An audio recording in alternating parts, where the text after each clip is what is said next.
give the floor to Ms. Wai Wai Nu, founder and executive director of the Women's Peace Network in Myanmar.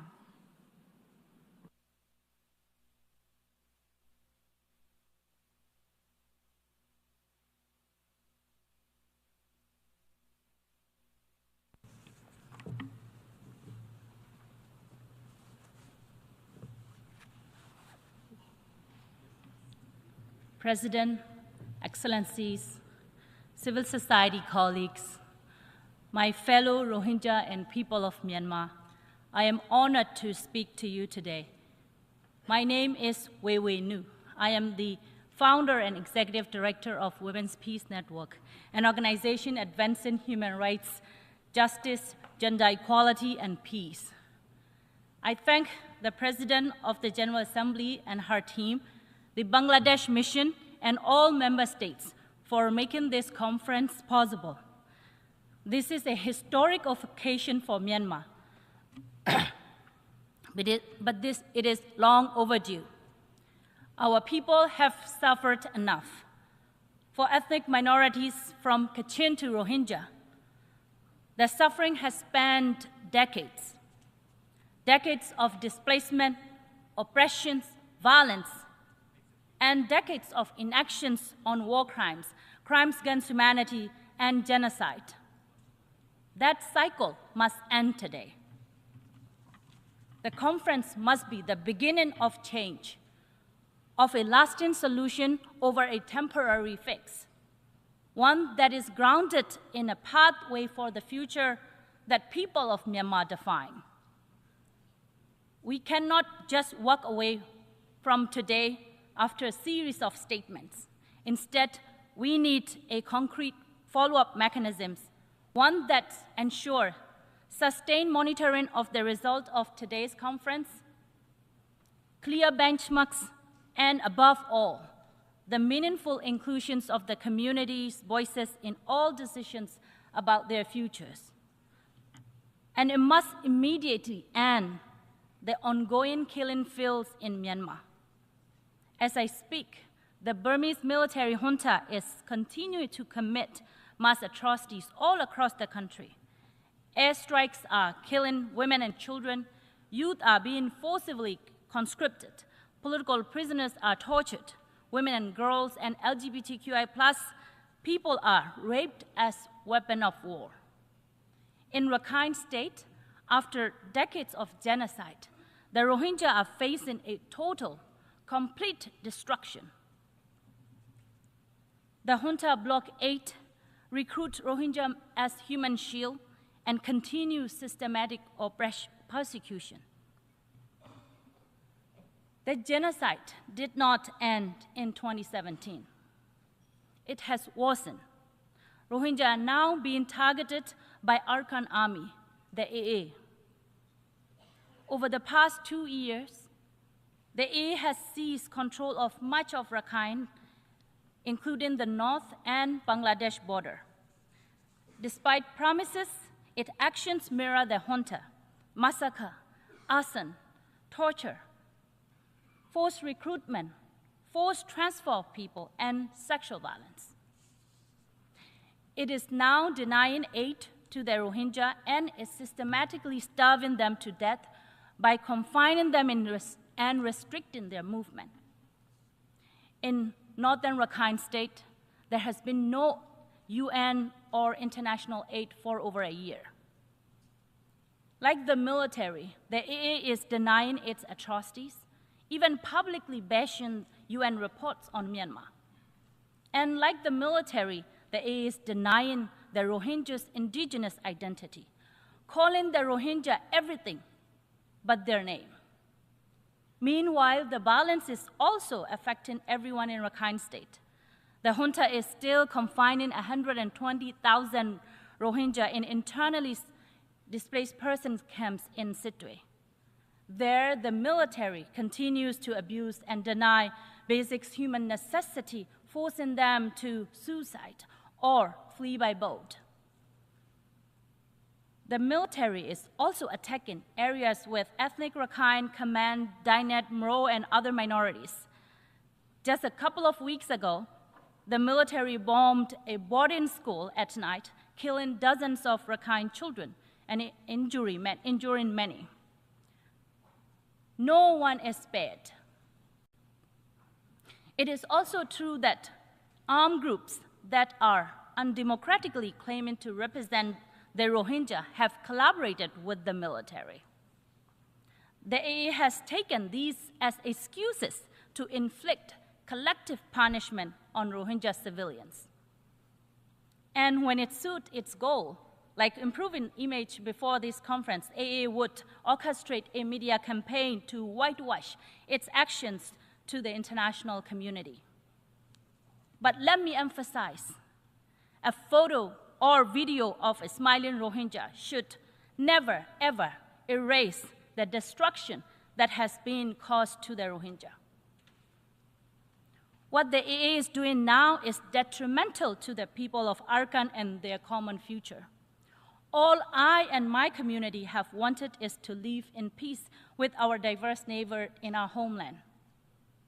So if the AA also genuinely seeks coexistence, it can use its newfound power to take measures that allow for safe and voluntary return of Rohingya and ability not just to live, but thrive with equal rights. If there is a will, there is a way. It can easily protect Rohingya, allow aid to enter, hold perpetrators of atrocities accountable, and creates conditions for genuine, peaceful coexistence. Unfortunately, we know by now that that will not happen anytime soon. And the genocide victims and survivors are, when the genocide victims and survivors are at risk of exterminations by the multiple actors, there is no time to waste. The international community must immediately intervene to exercise its responsibility to protect the remaining Rohingya. Cross-border aid or a humanitarian corridor must be established along the Myanmar-Bangladesh border so that the life of the starving civilians can be saved. Targeted sanctions must be imposed on perpetrators of mass atrocities to diminish their capacity to brutalize more civilians.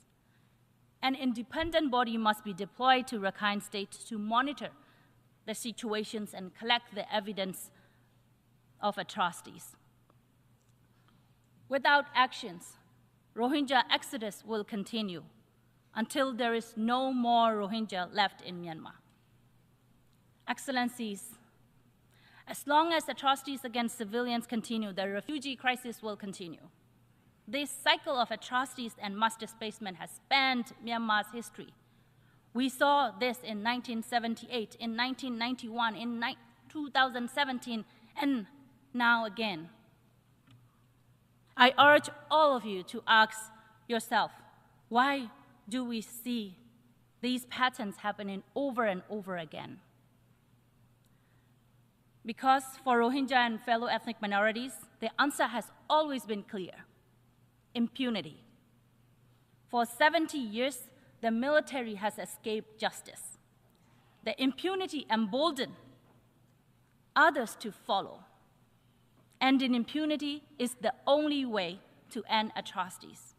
Therefore, international community must end this impunity that is at the root of all atrocities. Perpetrators of atrocities against civilians must be held accountable. Justice is not optional. It is the only deterrent, the only path to peace. Effective justice and accountability initiatives are crucial in deterring actors from committing more atrocities. And with effective international support, these holistic forms of deterrence can establish framework of lasting peace. Lasting peace is a necessary precondition for the repatriation Rohingya and all other refugees. Excellencies, let me emphasize this again. Lasting peace in Myanmar fundamentally depends on justice and accountability. And lasting peace can happen in a federal democracy where the Rohingya and other ethnic minorities have constitutionally granted equal rights and self-determinations and are free to exercise them. The international community thus must prioritize meaningful engagement with the pro-democracy movement over the military. All the people of Myanmar want is the military to be held accountable and kept out of politics. By now, we know that soft diplomacy is clearly not enough to change the military's illegal, brutal behavior. Soft diplomacy only prolongs the country's crisis. And when there is so much human suffering already, there is no time to waste. The international community must take all measures to dismantle its failed approach and build a practical one. I thus urge the international community to move beyond ASEAN five-point consensus. It has failed the people of Myanmar over 4 years. There is no consensus as long as the military is free to violate it. The international community must condemn the military's upcoming sham election. Accepting election as an exit strategy will only bring more violence, thus more refugees from Myanmar. Ultimately, creating conditions for more mass displacement is impractical, especially when the will and capacity to protect refugees is diminishing. From Bangladesh to Malaysia, funding cuts have devastated the life of over 1 million refugees, as well as the hundreds of thousands of more people in exile from Myanmar. Government must immediately resume their life-saving aid and expand it.